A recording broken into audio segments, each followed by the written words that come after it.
Welcome back to another episode of Lore and Loot.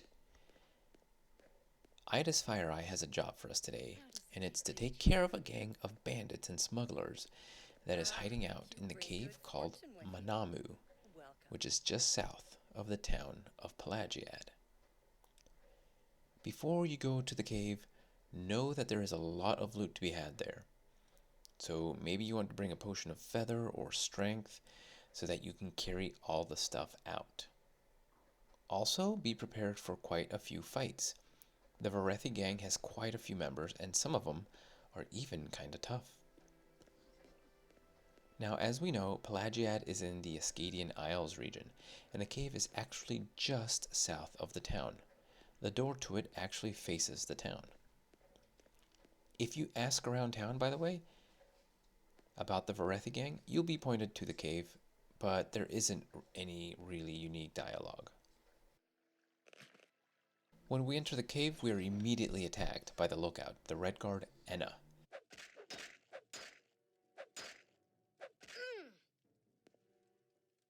She has a nice Dwemer axe on her and decent medium armor, Nordic ringmail armor.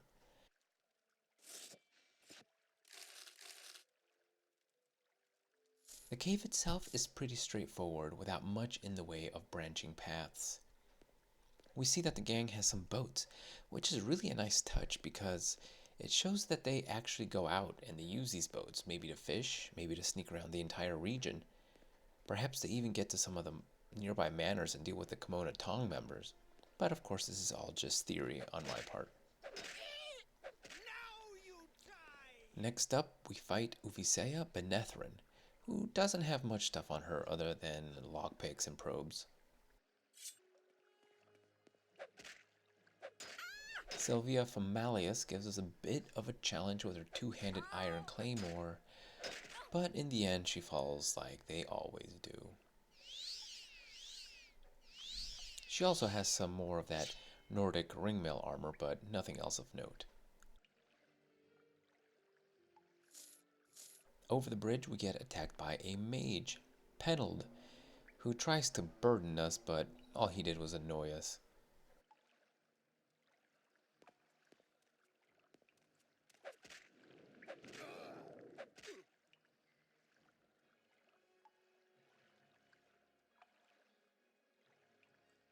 We can see a Drew in the water below. Drew are pretty dangerous foes, so it's best if we don't go in the water. There is a chest in the water later on with some level dependent amount of gold, but I'm not sure if it's worth fighting the Drew over. That's just my opinion though. Next up we reach a bit of a sleeping area with Brelin Indaris, who dies to our mighty sword. Now I'm going to loot on the way out, so we're actually going to move on for now.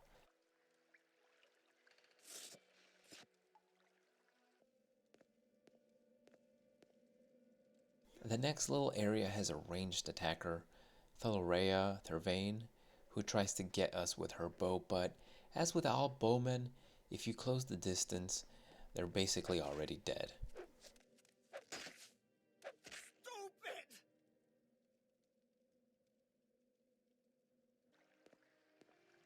This next area is really neat as well.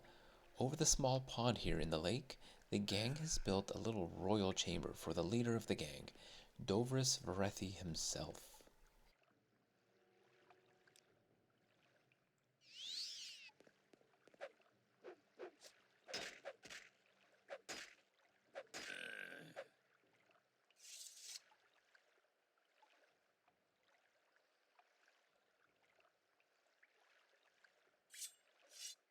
In his inventory, he has a glass jinx blade, which, if it had worked on us, would have paralyzed us for 10 whole seconds, so it's a good thing it didn't. Alright, now that the entire gang is dead, we can loot to our heart's content. We'll actually find a lot of magic rings and amulets and belts here. In these crates and barrels, we'll also get a lot of gems as well, emeralds, rubies, and the like. There are some valuable weapons and armor too. It's quite possible this is where you'll get over encumbered, right here. So this is why I recommended either strength or feather potions or magic. Now, underneath this area is where you'll find that locked chest I talked about earlier, if you're willing to fight the slaughterfish and the drew for it, but I'm gonna skip it.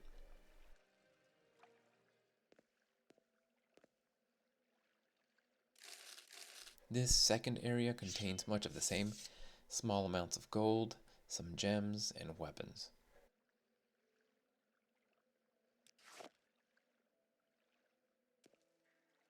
Finally, we can check this first area here.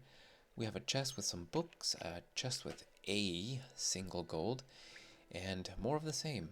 Weapons, soul gems, regular gems, and small amounts of gold.